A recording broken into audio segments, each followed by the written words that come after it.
Halos 6 na po ang namatay at libu-libong tao ang naapektuhan ng kalamidad. Mas lalong ikinalungkot ng marami ang balitang gumuho ang ilang kilalang tourist spots ng probinsya.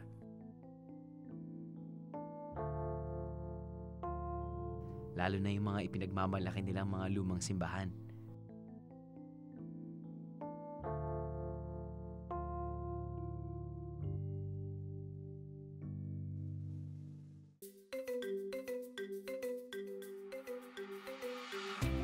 Dalawang taon matapos ang trahedya, kamusta naman kaya ang Bohol? Nakabangon na kaya ang probinsya sa malungkot na kabanatang to?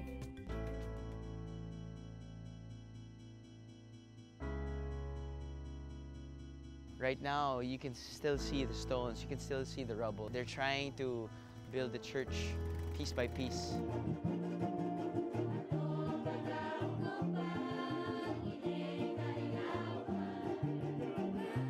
Interesting stuff. Meron din dito nga sama-saring mga adventure activities na pwedeng gawin ng mga turista.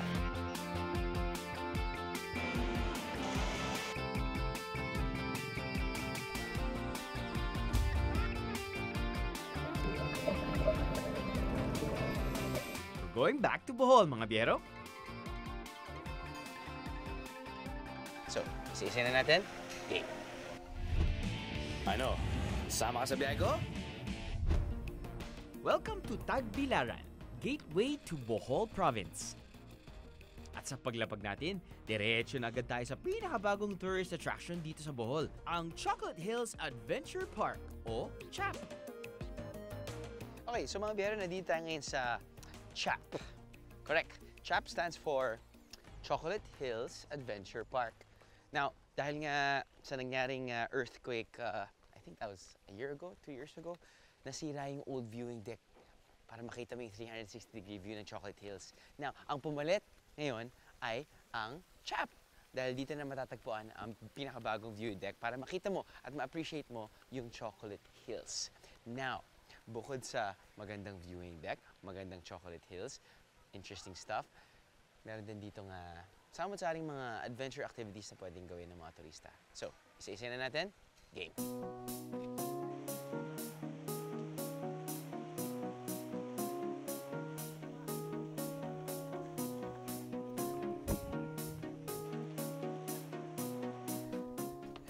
You wanna be one with nature?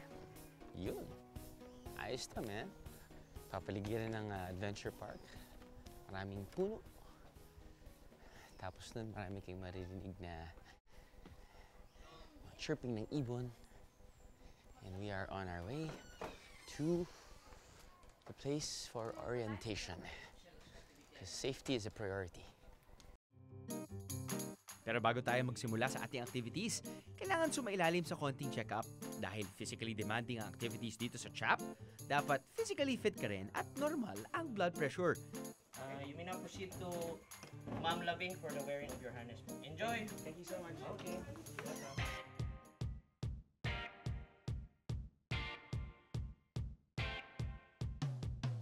Warm up muna tayo para matansya nyo kung kaya nyo ang first activity. Kailangan tumawid muna sa hanging bridge.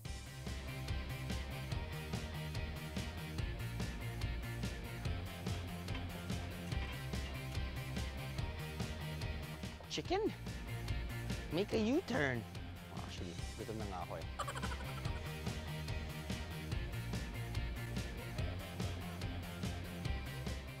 Limang rope challenges ang kailangan tawidin. Tama nga si Doc. Dapat talaga malakas ang pangangatawan mo. Let's get it on!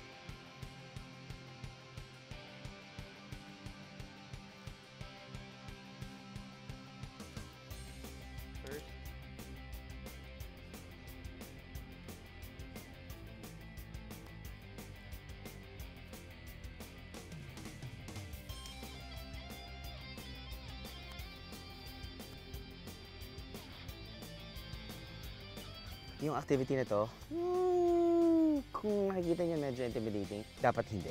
Kailangan makinig lang sa mga guides. Meron silang technique para mas makagalaw ka ng mabuti. At I guess mas hindi ka masyadong nagbigay ng sobrang super duper effort. But anyway, doon naman ako. So ikaw, mauna ka na. Go. Ikaw yung welcoming party namin.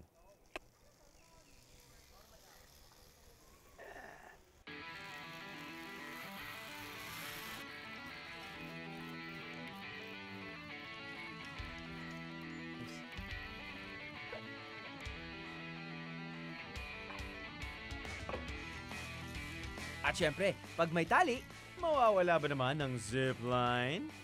In this case, zipline!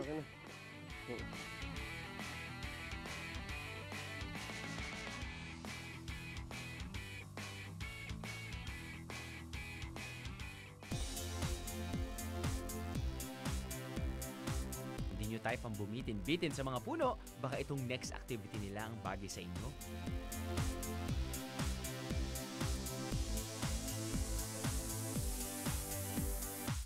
Alam nyo, kuminsan talaga may feud, may slight alitan. Huwag nyo nang idaan sa away, tipong physical, na tipong sampalan. Huwag nyo nang idaan sa pagmumura. Idaan nyo na lang sa volleyball. Kaya ang ating dalawang assistant cameraman, Nagising yan eh. Pagka nagyayabang yan, ako mas magaling mag-carry ng tripod. Ako mas macho. Kaya ko akitin yung bundok na yan, walang problema. Well, nalalaman natin kung sino talaga yung pinakamalakas. On this side is Kaloy. Red corner. Blue corner, Daniel. Bouncing baby Daniel. Ready? 1, 2, 3, laban!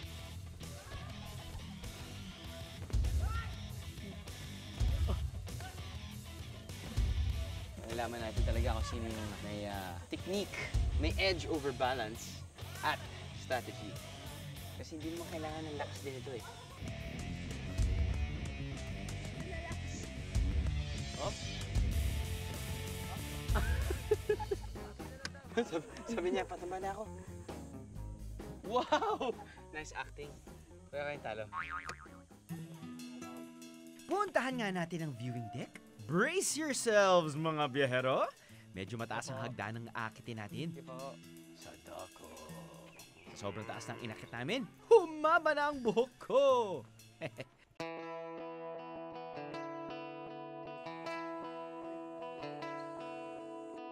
Yun, nakikita nyo? Balik tayo doon. Yun yung dating viewing deck. Pero nga, I think nasira dahil sa earthquake. So ito na ngayon yung pinakabagong viewing deck. Yung luma, you have your 360-degree view. This one, unfortunately, hindi naman 360, pero it's good enough. I mean, from here, from this standpoint, makikita mo pa rin yung Sandamakmak na Chocolate Hills, the pride of Bohol.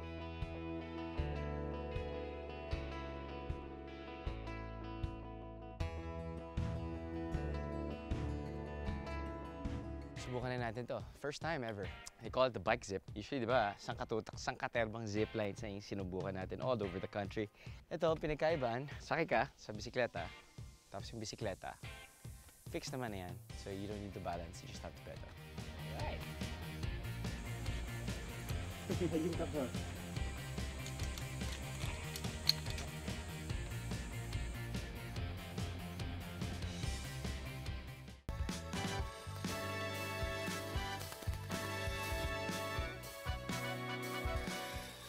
Ayun eh, gumagalaw pa yung kable. Parang may konting tigdig sa puso. Actually, this beats biking sa Baguio. Dahil parang mas mataas ka eh. At pag mahulog ka, hindi sa kalye. Hulog ka, iyon, dun sa baba. Pero kahit isipin mo na naka-harness ka, di ba, you're fully secured. Tapos na nakabalanse naman yung bisikleta. Parang, well, I have to admit, meron pa rin talagang kaba. So your heart is working double time. From pedaling and from the kaba. At least may view ka ng Chocolate Hills. Diba?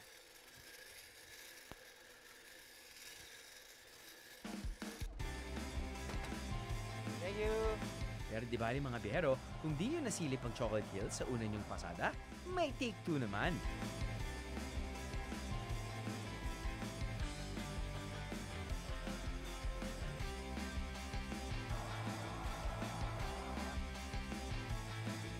All in all, 550 meters ang haba ng bike zip na to. Kung di nyo pa nasilip ang Chocolate Hills, ehong ko na lang.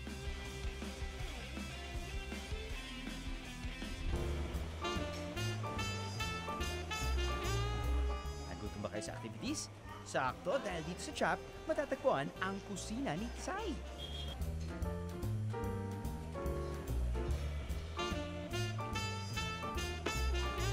Ang buffet-style na restaurant na to offers different Boholano dishes.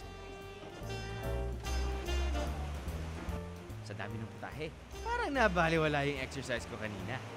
Ayos!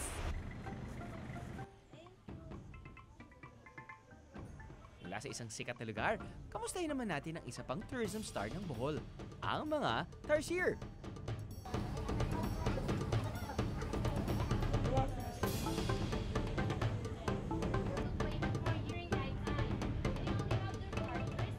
Dito sa Tarsier Conservation Area sa Lobok, mas organized ang pagbisita sa mga tarsier at mas napoprotektahan daw ang mga ito sa mga pasaway na turista.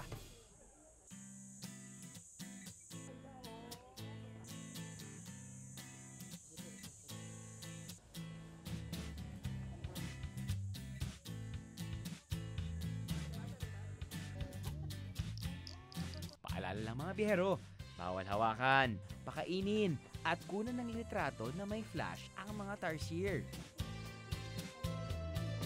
If you want your own tarsier toy that is, mahuhuli mo sila rito sa souvenir shop. Meron ding tarsier magnet, frames, plates, t-shirts, at kung ano-ano pa. Siyempre, hindi kumpleto ang back to Bohol biyahe natin without visiting their famous White Sand Beach. Plus, I'll give you a rundown on where to eat in Bohol. Kaya ihanda na ang inyong mga tiyan. Ano? Sama ka sa biyahe ko? Ano? Sama ka sa biyahe ko? Hindi lang sa land adventure mayaman ng Bohol, nakilala rin sa buong mundo ang probinsya dahil sa yamang dagat ito. Para makita ang pinaksikat na hayop sa karagatan ng Bohol, kailangan gumising na maaga at maglakbay papuntang Pamilacan Island. Dito kasi nag-aagahan ng mga dolphin, kaya grupo-grupo silang tumatambay dito.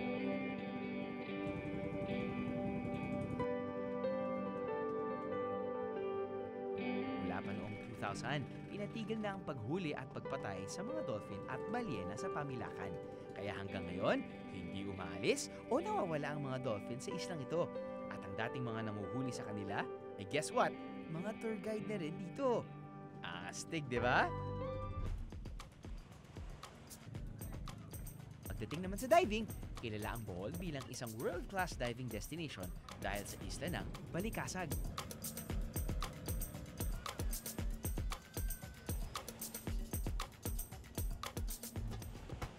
Isla ng Panglao naman, makikita ang dive shops tulad ng Philippine Fun Divers na pwedeng magdala sa inyo sa Balikasag Island.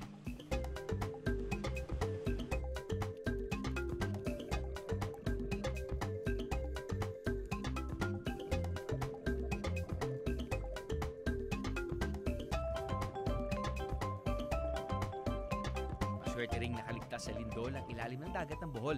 Walang nasira ni isang diving site. Kaya dive pa more! Dahil isang marine sanctuary ang Balikasag Island, it has one of the most diverse marine ecosystems in the world.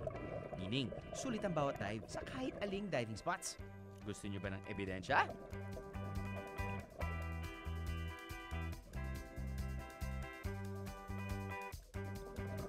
Kaya kung bibisita kayo sa Bohol, snorkeling or diving is a must in Balikasag Island.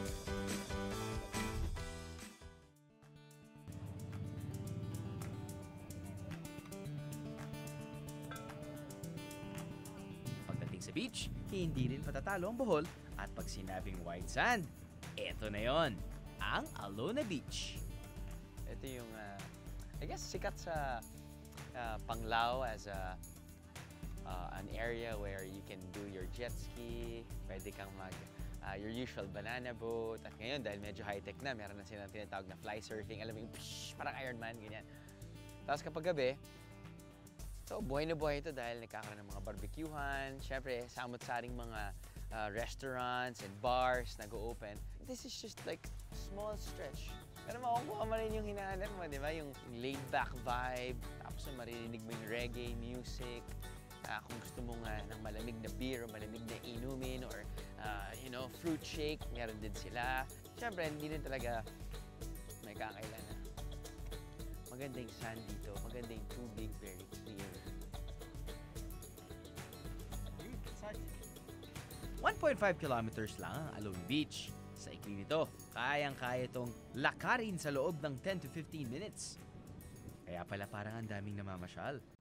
O no, sama kayo sa food adventure ko?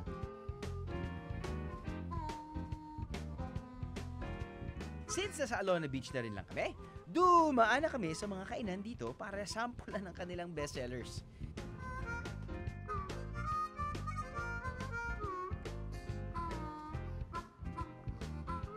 Ang mga putahe raw dito ay inspired by Boholano cuisine at gumagamit ng ingredients mula mismo sa probinsya. Tulad ng kanilang kinilaw na ginamitan ng fresh tuna mula sa Bohol at nilagyan ng chicharon. Ang fish sinanglay naman ay fish fillet wrapped in pechay leaves na may gata, crisp leeks, and garlic chips. Grilled half chicken marinated in local vinegar naman ang chicken halang-halang na may sinugba sauce. Meron din silang sariling version ng balbakwa made from oxtail and trotters o yung paa ng baboy. At imbis ng giniling na baboy, chorizo de Bohol ang nilagay nila sa kanilang tortang talong na mukhang pie. Naglalabay na ba kayo mga biyero? Well, what you waiting for? Kain na!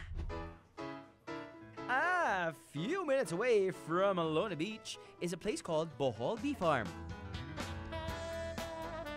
Paborito rito ng mga turista ang kanilang homemade ice cream na may kakaibang flavors tulad ng malunggay, durian, spicy ginger, langka, at dragon fruit, to name a few.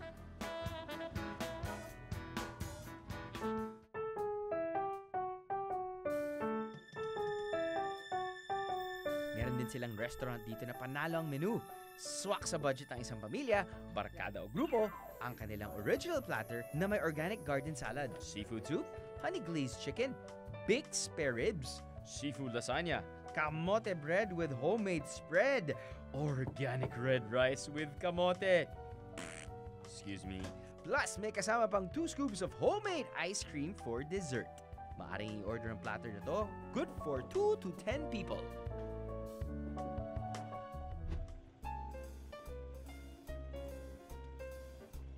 Dito naman sa bayan ng Lobok, sikat na sikat ang mga floating restaurant. I'm sure ilang beses na kayong sumakay dito, but you know what? It never gets old. Buffet style ang food dito.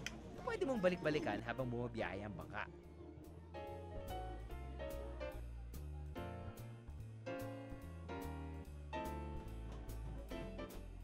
Humihinto pa rin sa mga floating stage sa gilid ng ilog ang bangka kung saan pwedeng manood ng performances ng locals. Pwedeng makikanta, makisayaw, o mag-picture-picture.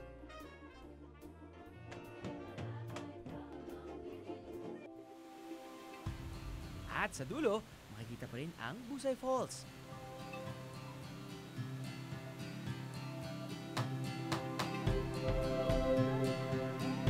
Pero may platform na dito at pwedeng bumaba for, you guessed it right, more picture-picture.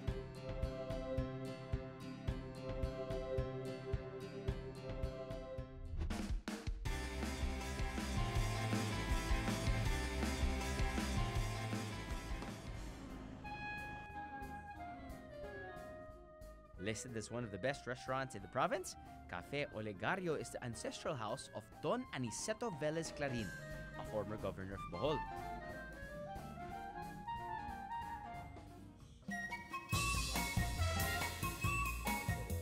They're known for 2 of their very unique dishes, ang maruya na tuyom o sea urchin, at ang nilabog na bakasi o saltwater eel. Yep, this one is for the more adventurous foodies. At Matatagpuan naman sa Tagbilaran City ang isang family-owned Filipino restaurant called Gerardas.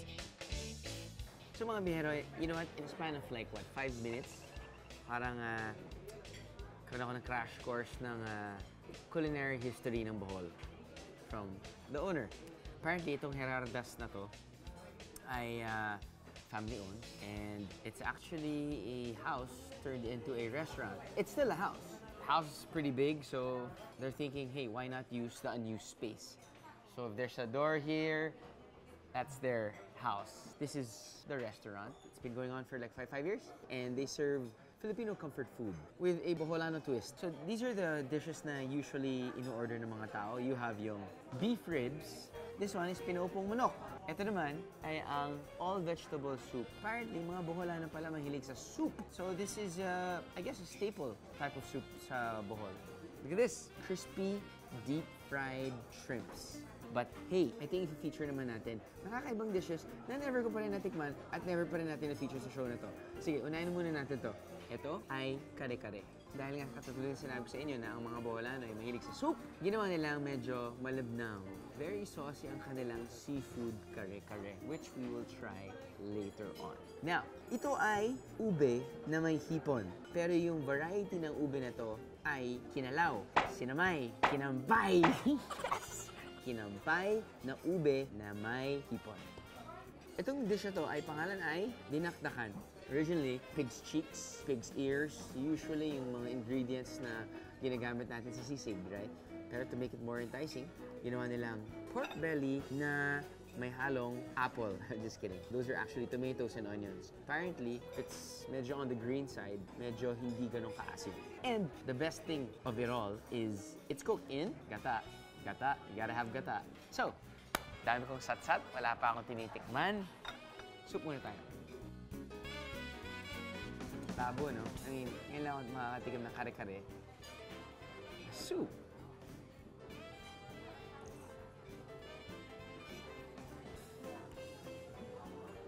Interesting.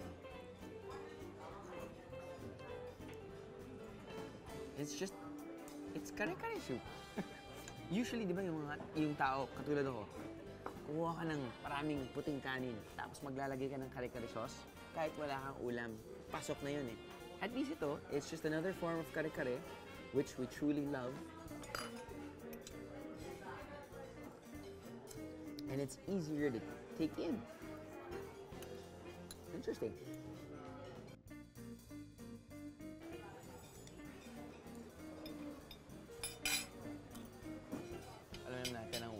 Kasi hindi siya ganun ka, strong tasting eh. It's just like a, it's a root crop. Suabe lang yung lasa niya.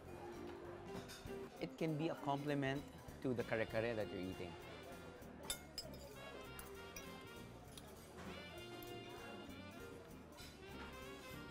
Hindi siya yung usual na gata dish na overpowering yung gata.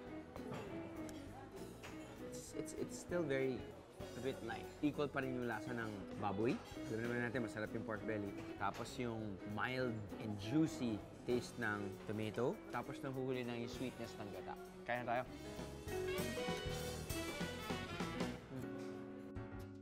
So mga biyero, I hope I was able to give you a wide array of food choices in Bohol. So the next time you visit, alam nyo na kung saan kayo kakain. Now, send us a picture. #YouLoveMyJob. Pasyalan pa more sa mga bagong tourist destination sa Bohol. Pag sinabing Kalamay, sa Hagna, Bohol mo raw mahahanap ang pinakamasarap sa probinsya. At ang pinakabagong produkto nila, ang Chocolate Hill.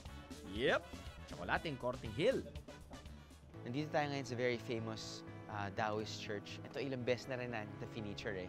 Right now, you can still see the stones, you can still see the rubbles, and apparently, yung mga bricks na yan parang nilagyan ng numero dahil parang nagiging puzzle ba? You know? Ano? Sama ka sa biyahe ko?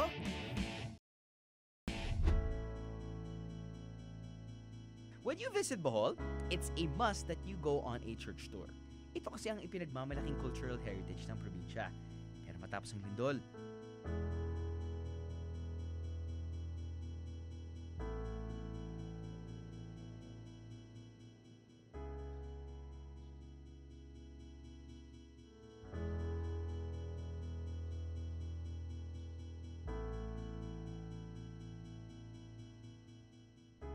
2 years after that incident, most of the churches are still under rehabilitation.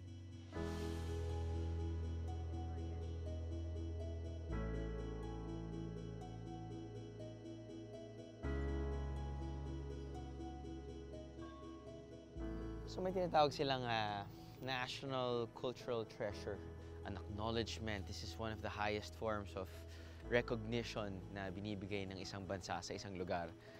Apparently, may 6 na churches dito sa Bohol na binigyan ng ganong recognition. And it's so sad na 6 na yon ay nasira dahil sa earthquake a couple of years ago. Nandito tayo ngayon sa very famous Taoist church. Ito ilang beses na rin natin ito finiture eh. Right now, you can still see the stones, you can still see the rubbles, and apparently, yung mga bricks na yan parang nilagyan ng numero dahil parang nagiging puzzle ba? You know, they're trying to build the church piece by piece.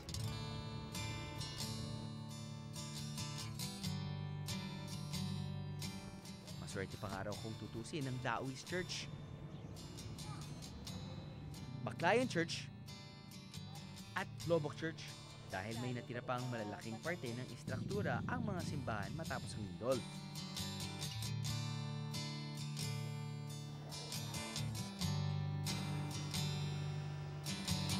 Pero ang ilang simbahan tulad ng Loon Church, tuluyang nawasak matapos ang lindol.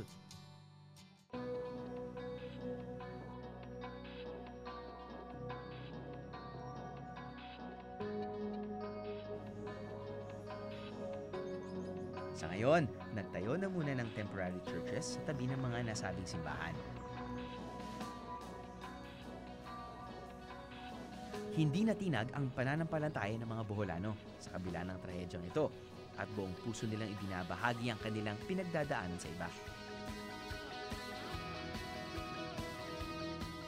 Kaya sa pagbisita sa mga simbahang ito, hindi awa ang mararamdaman mo, kundi paghanga sa tapang at pagpupursigin nilang ipagpatuloy ang kanilang buhay.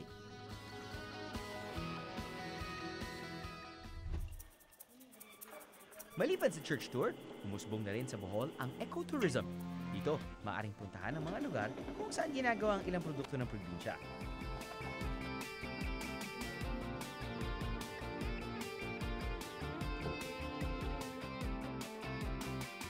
Pag sinabing kalamay, sa Hagna, Bohol mo raw mahahanap ang pinakamasarap sa probinsya.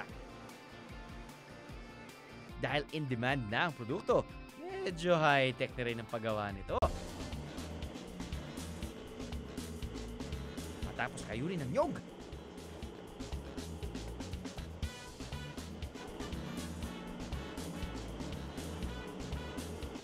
pinipiga ang laman nito para kunin ang gata.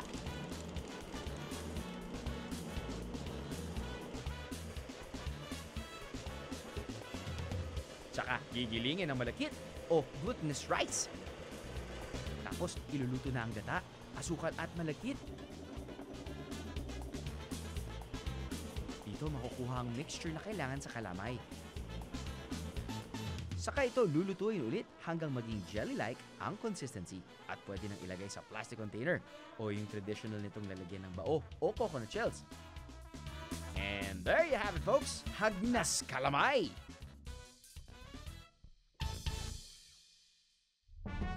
I'm sure, kilala niyo na sila. Ang multi-awarded, world-famous Lobok Children's Choir. Nalaman namin ang sikreto ng magaganda nilang boses. Ang Salabat o Ginger Tea. And not just any salabat. Ito ay salabat o ginger na itinanim dito mismo, sa bayan ng Lobok.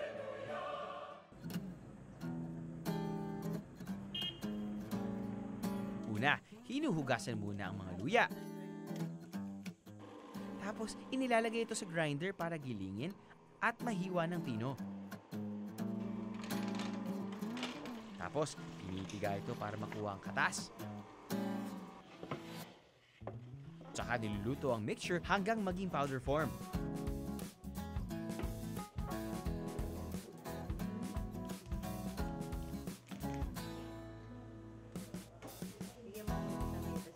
Pero kung di nyo tayo pang tsaa, meron din silang ginger candy. Effective kaya sa akin to? La la la la la! Sikat naman ang bayan ng Tubigon sa kanilang loom weavers. Dahil maraming buri palm tree sa probinsya ng Bohol, ito ang paunahing material na ginagamit para makabuo ng isang klase ng tela.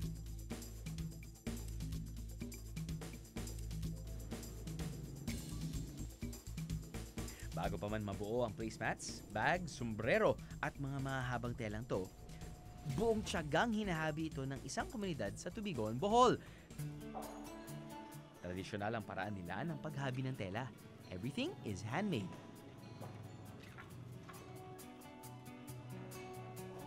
Maaari nyo silang bisitahin sa kanilang kooperatiba para makita o masubukan yung humabi. Siyempre, pwede na rin kayong bumili ng kanilang world-class products. Wag na humingi ng discount ha! Kulang pa ba ang pasalubong nyo? Pwes, sakto ang last stop ng ating eco tour.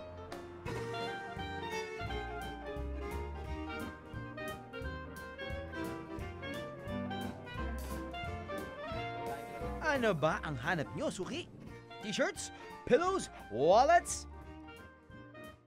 At syempre, native delicacies from Bohol tulad ng peanut kisses, star peanuts, broas, na pwedeng inumin with the store's free brewed coffee.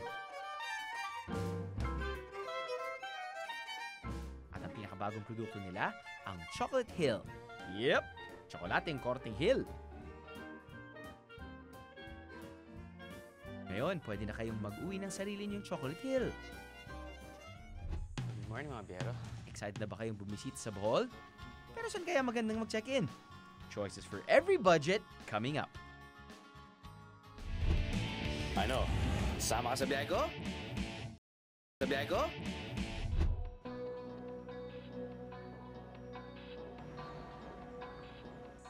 Well, good morning, mga biyero. Good morning from my room here in the beautiful island of Bohol. Tagbilaran? Island ba ito? Anywho, nandito tayo ngayon sa Bohol. At ito yung kwarto ko ngayon. Astig rin dahil di mo big sliding doors. Pagising mo sa umaga, ang ganda ng view mo. Pagpatulog ka na, ang ganda pa rin ng view mo. Wow, you got like two, probably twin. Kasha na dalawa per bed. I slept really comfortable last night. Very good. And their CR, not bad. Small, clean, malakas ang tubig, tried and tested. Before. That's my room here in Bohol. Good morning. Sa Panglao Island naman, nag-o-offer ang resort na to ng Suite with 1 or 2 bedrooms. Meron itong sariling living room, dining area, walk-in closet, bathtub, and a private balcony. Kung gusto nyo namang mapag-isa at umiwas sa Mataong Beach, then Momo Beach House is the place for you.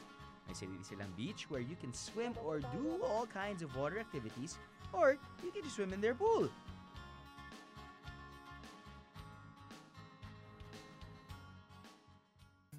Pagdating naman sa mga kwarto, meron silang standard rooms na good for 1 to 2 persons. Deluxe rooms for 2 to 3 persons. At ang family room na sakto sa pamilya o barkadang may 5 miyembro. Kung kayo naman ay nagtitipid, siguradong pasok sa budget niyo ang mga kwarto dito sa Hope Homes. Ang standard room nila ay may isang kama, sariling banyo at electric fan. Samantala ang deluxe room naman, air-conditioned. Pero ang panalo, bawat room ay may naka-assign na motorsiklo. Free ito with your room at pwedeng gamitin during your stay para umikot sa Bohol. Ayos, di ba?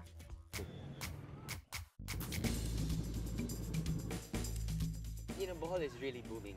Nag-evolve rin sila talaga to be a major tourist destination here in the Philippines and in Asia. Para sa akin, yung feel ng Bohol, parang ang dali niyang puntahan, tapos ang dami mong pwedeng gawin. Magrenta ka ng motorsiklo, pumunta ka dun sa Chocolate Hills, which is like, I don't know, 2 hours away, or punta ka sa iba't ibang klaseng tourist destinations. I mean, it's just so many things happening here. Ang okay dyan, when you're driving or when you're riding your motorcycle, makikita mo, parang lumang lugar. Dahil nga sa mga lumang churches. Kasi di ba, Bohol talaga is really well known for their old churches. Pero yun nga, unfortunately, dahil nagkaroon tayo ng earthquake, maraming mga really old churches na nasira. But hey, beach is still nice, people are still nice. Hopefully the beer is still cold.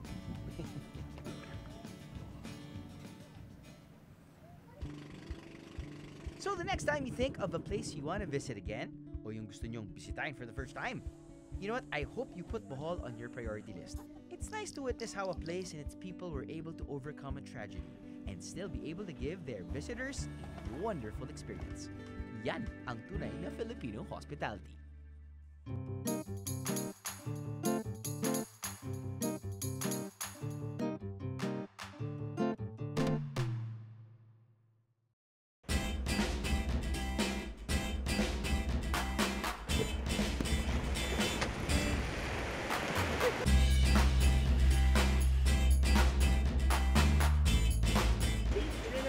It's the fear of falling.